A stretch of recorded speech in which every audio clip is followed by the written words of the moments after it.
Twitter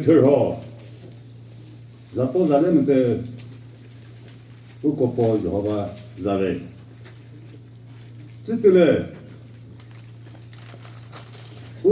for NNC President General Retired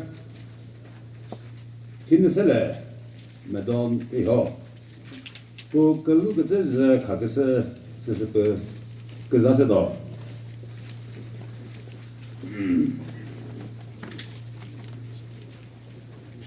Plebiscite the message by General Retired Kinsele MKho, President, Naga National Council, Kohima, Nagaland.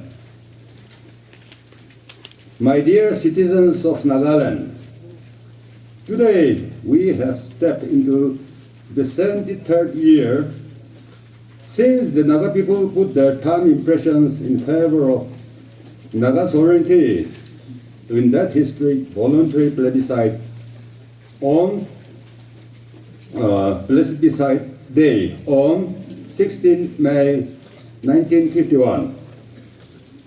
On the occasion of celebrating the 73rd Naga Plebiscite Day today, I convey my heartfelt greetings and best wishes to all our Naga people, wherever they may be.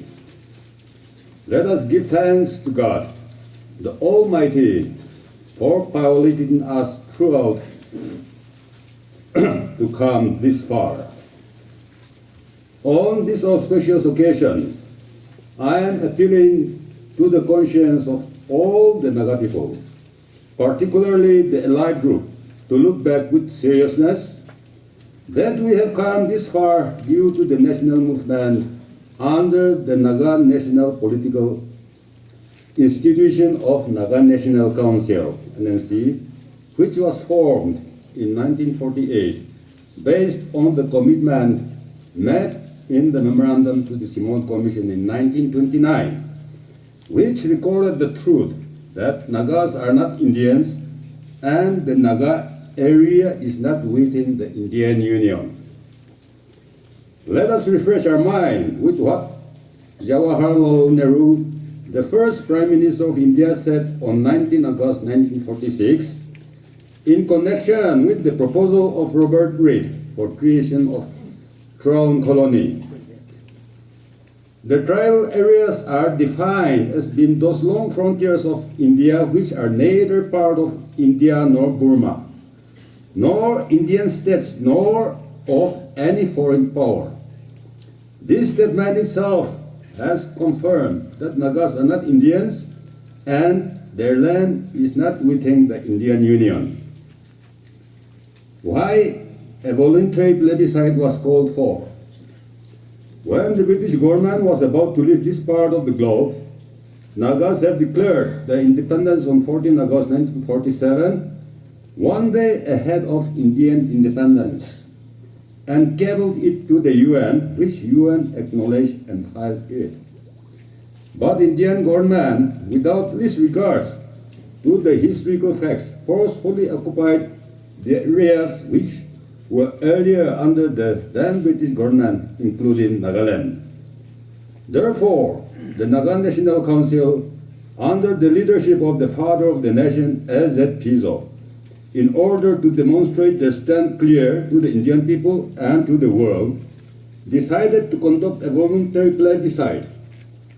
And in this voluntary plebiscite, Nagas have proved their stand to the world beyond doubt by voting 99% in favor of Naga sovereignty. And through this plebiscite, Naga people have given their mandate to the Naga National Council, which remains the cornerstone of the national movement. On that plebiscite day itself, NNC declared that Naga people want peace. Naga people do not want war and do not want their children to live in battlefields.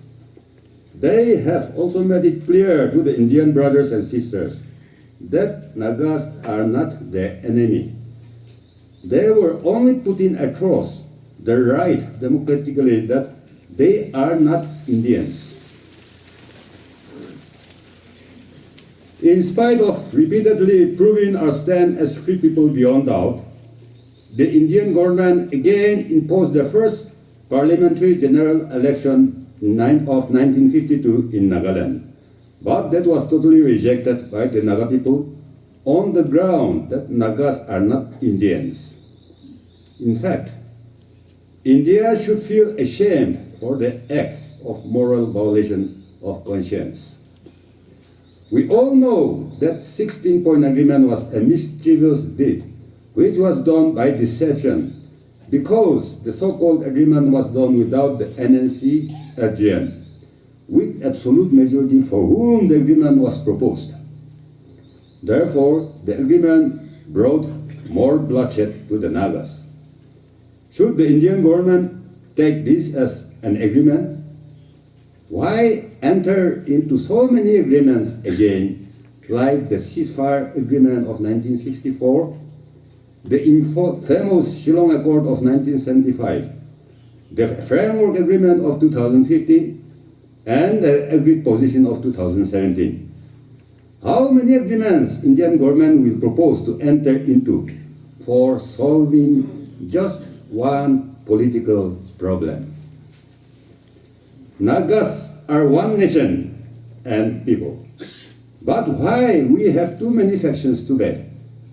In a way, Nagas have to blame ourselves to some extent, but for the real reason behind the street is we are fragmented into many factions, and still more of such talk going on is due to the divide and rule policy of the government of India. It will be our ill luck if Nagas do not realize this play.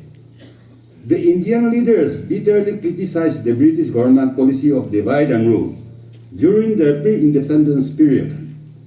But today, the Indian secret agencies are playing the same game with the Nagas, which they have copied from the Britishers. It is high time for the Naga leaders to retrospect and reason together and rally under the banner of NNC again to salute the past glories of our patriots and warriors and move forward together for the fulfillment of our aspiration for Naga sovereignty. Let me conclude by reminding our people with what NNC President A.Z. Pizzo says in his Plebiscite Mandate speech at Kohima on 16 May 1951. We want to make our country a place of happiness, of security, and of rest. We hope and we cherish that we can make our country a meeting place of the East and an understanding center of the world. Above anything else, we want to be free as a distinct nation, and we shall be free. May God bless the Naga people. Ugnali. 이제 학절래 그 볶음을 사시니 그제 우 나가미 이 우그데 그래